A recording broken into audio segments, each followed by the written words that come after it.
Out হননি সাইফ হাসান, হয়েছে ছক্কা, তুমুল সমালোচনা, ক্যামেরা নিয়ে বিতর্ক, শেষ মুহূর্তে ভারত অধিনায়কের চালাকি।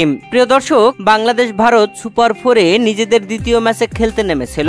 আর এই ম্যাচে ভারত আগে ব্যাট করে বাংলাদেশকে 169 রানের টার্গেট দেয়। সেই রানের টার্গেটে ব্যাট করতে নেমে বাংলাদেশ শুরু থেকেই পরপর উইকেট হারাচ্ছিল। তবে এক প্রান্ত আগলে রেখে খেলেন সাইফ হাসান, শেষ পর্যন্ত লড়েছেন একাই। সাইফ হাসান আর পারভেজ হোসেন ইমনের রান ছাড়া বাংলাদেশি ব্যাটারদের রানগুলো দেখলে মনে হয় টেলিফোন নাম্বার 0, 1, 5, 7 এরকম রান করেছে বাংলাদেশি ব্যাটাররা। তবে শেষ দিকে এসে সাইফ হাসানের আউটে এখন তুমুল সমালোচনা হচ্ছে। দলীয় 18তম ওভারে সাইফ হাসান আউট হয়েছিলেন জাসপ্রীত বুমরার বলে। ক্যাচ আউট হয়েছিলেন একদম সীমানার কাছে, যেখানে সাইফ হাসান সজোরে মেরেছিলেন বলটি, সীমানার কাছে চলে গিয়েছিল। আর সেখানে ফিল্ডিং এ থাকা অক্সার প্যাটেল দুর্দান্ত ভাবে ক্যাচটি ধরে নিয়েছেন।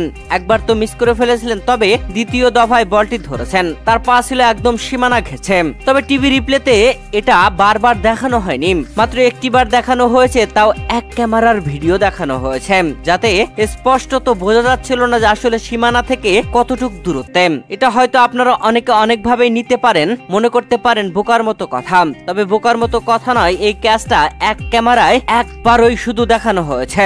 বলছি না যে সাইফ হাসান থাকলে বাংলাদেশ জিতত, তবে সাইফ হাসানের রান বাড়তো, বাংলাদেশ আর একটু ভালো করতে পারত।